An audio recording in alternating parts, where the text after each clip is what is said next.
My name's Kenny Dyal, and welcome to Season 2 of the Scuba Diving Podcast.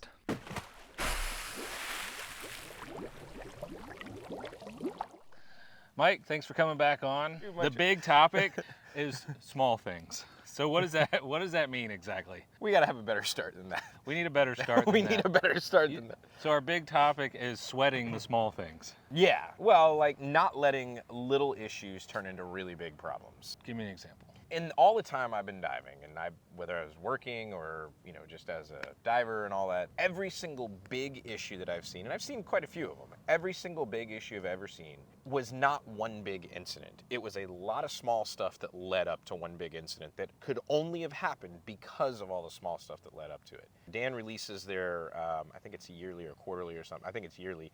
They release all the incidents that led to dive accidents or dive incidents. Every single one of those, they do kind of a write-up of it, and you can see the little things that all led to the big incidents, and they're pretty much universal in terms of diving. Is if you can take care of the little stuff, you'll avoid almost all of the big incidents. You were telling me about an incident at this place you like to mention a lot called Hole in the Wall, right? Where it was very deep. You said 130, 140. Yeah, it's 130, 140 at the bottom. Maybe you can get out a little bit deeper, even into the sand there. But you had to do a rescue there. I did. I had to do a rescue. I was dive mastering. It was all experienced divers. In fact, everybody on the boat was either a dive master or instructor. Every single person on the boat, the customers that were diving. And part of that was because we wanted to make sure everybody was comfortable. We had an incident where one of the instructors ran out of air at 140 feet, had no air, could not inflate her BC, and she was falling to the bottom. Worst case scenario, she was off the ledge. If I had not seen her going there, I say I don't know what had happened. I try not to think about what would have happened. You know what there would was have happened. there was only one other option, because she was falling, she was out of air, and she was going even deeper, and there were no other options. So I went over to her, obviously got her my octo. We went up to the surface, and the post-dive briefing on that was interesting. You had an instructor run out of air and had no air in their BC and was sinking at that point. Sinking at 130 feet underwater, going down to about 150, 160. What caused that? Not a single incident. It started with the fact that we were on a boat that was going to be a quick drop because there is a strong current. And obviously you're deep, so you're not going to have a lot of time, so everybody's trying to conserve as much air as they can. And what the instructor did is she turned on her air, looked at it, checked it was good to go, turned it back off, did not purge the regulator. If she had purged the regulator, this problem doesn't happen. She did not purge it, so the regulator, or the gauge still said 3,000, even though the air was not turned on.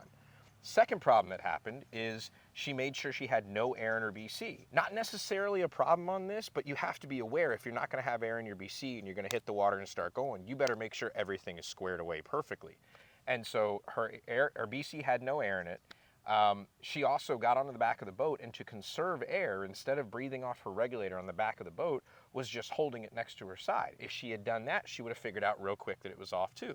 So that's the third thing that would have kept this from happening. Where you look at your gauge, you take a few breaths before you jump off. Right, and even if she had just waited on the back with the regulator in her mouth, after about 3 or 4 breaths, she wouldn't have been able to breathe and went, oh crap, my air's not on, and turned it on. Somebody would have turned it on. I like doing that too, because you're not breathing all the diesel fumes. Right, exactly, because you avoid the diesel fumes. And so once all that happened, the dye was already cast. Once we hit the water, she went down, started swimming. First 2 breaths are fine, and that's what maybe new divers don't understand, is there's enough air to get 2 or 3 breaths out of that hose, so even if your air is off. Right, so she got all the way to 130 feet, like on 2 breaths, basically? No, she probably got to about 30, 40, maybe 50 feet. Because she had turned head down and was kicking down. Hit the water and went straight down. And went down. So she probably got to about 50 feet before she realized, oh crap, I got a big problem. And then she went to inflate her BC. Can't do that. Obviously can't orally inflate it because you've exhaled all your air.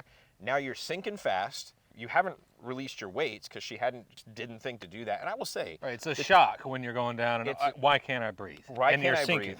And it's not, oh, I'm going to hit the bottom at 60 feet and be able to push off and go off. It's, you got a long ways to go still. And so she's going down, so she saw us and started swimming toward us. But the problem was, because she was so concerned about her air at the beginning, she was already a long ways off the ledge.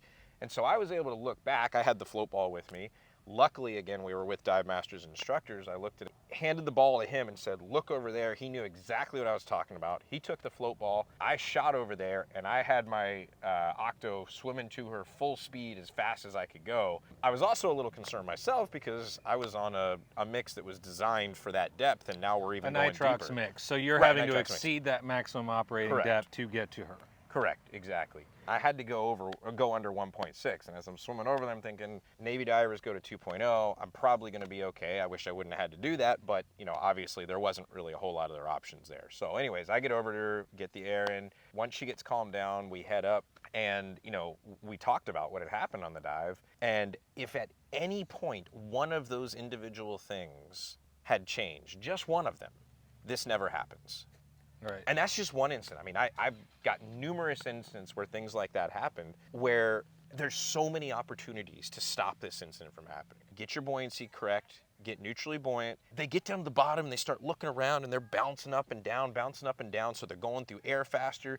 They're going to be more tired. They may get a cramp, and if you got a cramp and you're not neutrally buoyant, well, you're not going to be able to swim, and now you're falling down to the bottom. Going back to the little things that build up. Yeah. It seems to be the boogeyman that's always in the closet whenever this happens is a buildup of little task loading. Yes. Little things, whether Absolutely. it be fin straps that could be bungees, mast straps that they're fiddling with instead of a slap strap or one of the bands, or just the big problem, like you just said, the person that jumped in that got all the way down to 130 feet without the air ever being turned on. Right. Is an instructor that did this. Yes. I see everyone's problem being in that 60 seconds or whatever building up to jumping in. Yes. Everybody's ready to dive when you ask them, you ready? Yeah. But then when it's actually, okay, let's line up and jump in.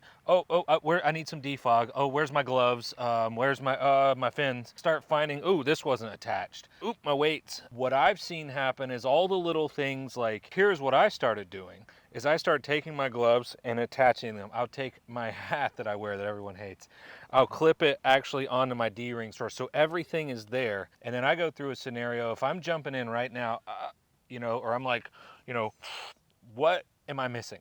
Yeah. And then go through it. And I've seen this a lot where people sort of, my gear's good, and they'll go talk. Or if they're an instructor, they're just helping other students, because that will never really end. There will always be something that they're asking you or you're fixing. So you got to get your gear just as clean as possible. Yeah. But I've found just all the little things that could be prevented, like spraying your bungee straps, just having somewhere for all your stuff to be attached to your gear when you stand up, instead of having to find. Well, and that's a good point. It doesn't start once you're on the boat. If it starts when you're on the boat, you're already too late. Yeah. It should start when you first decide, hey, I'm going on a dive trip. What am I doing on that dive trip?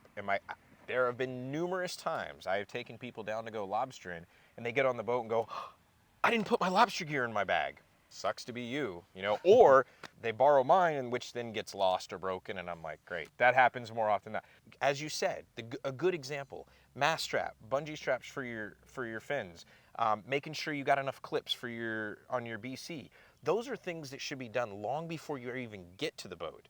And when you get to the boat, it makes it much easier. You're much more prepared. It's one less thing to do. Speaking of task loading, and I've got literally thousands of dives, and yet when I'm dive master, I remember a time I was on the boat. Wait, is this how you still take the time to strap your knife to your leg instead of attaching it somewhere else? Yeah, whatever. That's not even funny. It will be when I put the stock footage of you doing it.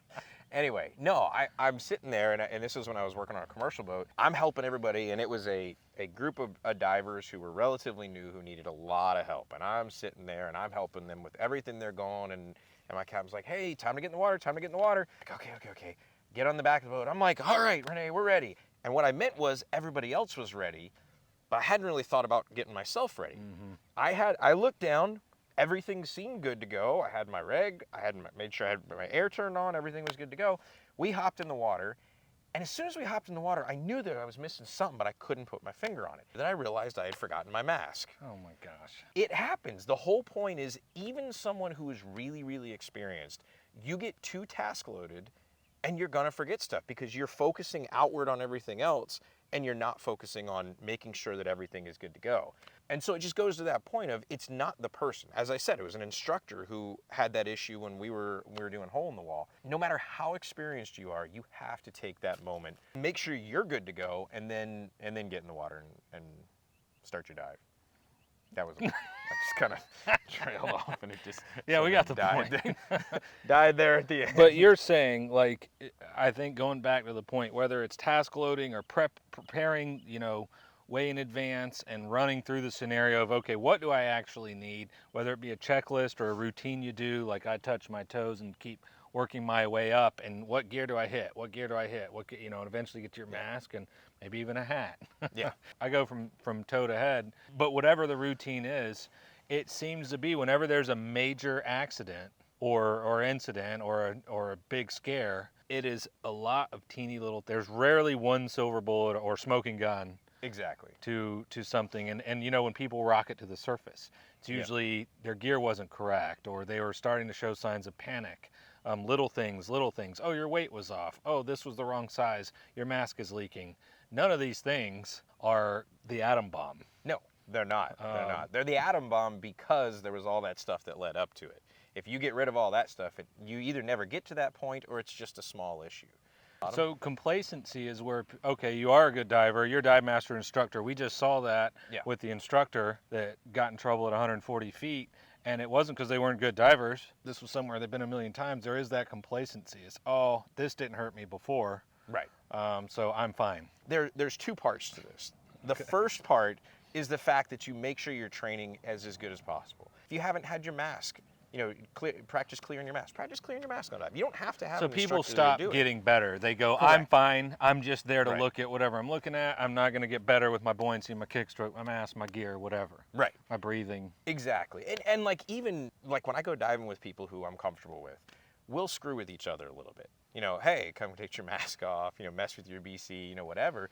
And yes, it's fun to screw around like that. But the other thing it does is it makes you a better diver because you're dealing with problems that you're going to have to deal with in some. I mean, I have led more than enough dives where someone is not paying attention and whacks my mask off my face, and I grab my mask, I put my mask on.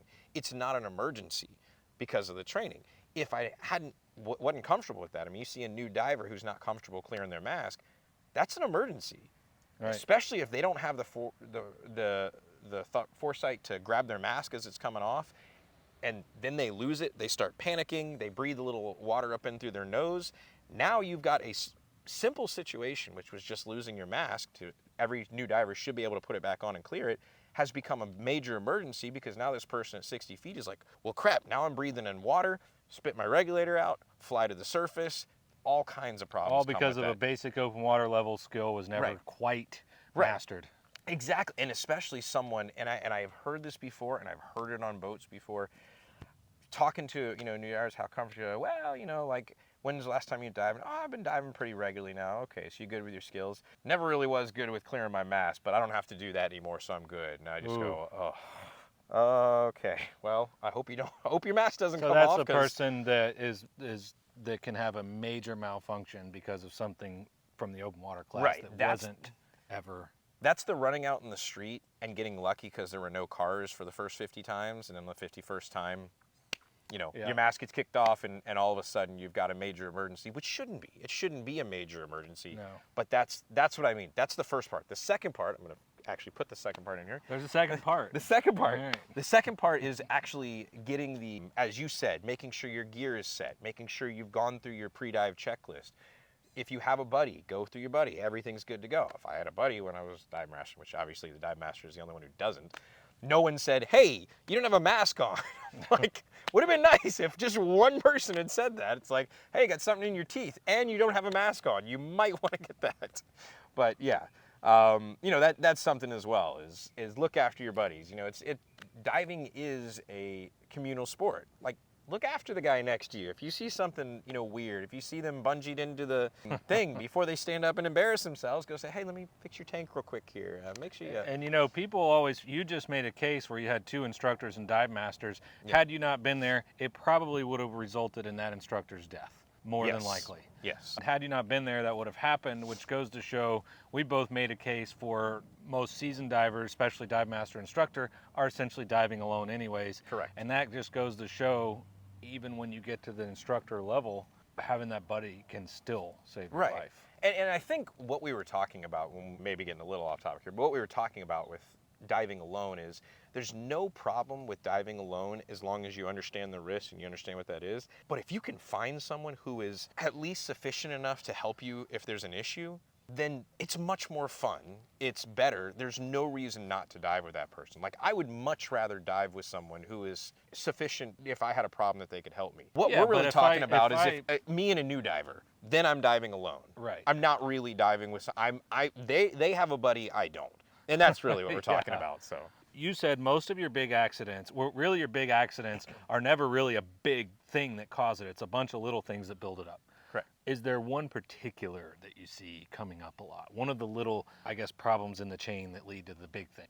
Buoyancy, whether it's too much weight, not enough weight, not having good buoyancy control. The buoyancy control is what is going to cause more problems or prevent more problems than just about anything else underwater. You're right. It seems buoyancy control is the man behind the curtain. Yes. Behind almost all of the little things that build up. The root cause seems to be underwater. Right, underwater. Yeah, I'm not Underwater. talking about surface, but underwater. yeah. Underwater seems to be the root cause is a lack of good buoyancy control. Right. That seems to be the foundation in which all the other problems blossom. It is. And it is also, as a dive master, when I would get people underwater, you could tell some stuff on the surface, but as soon as they were underwater, I could tell you generally how experienced a diver was just by watching their buoyancy control.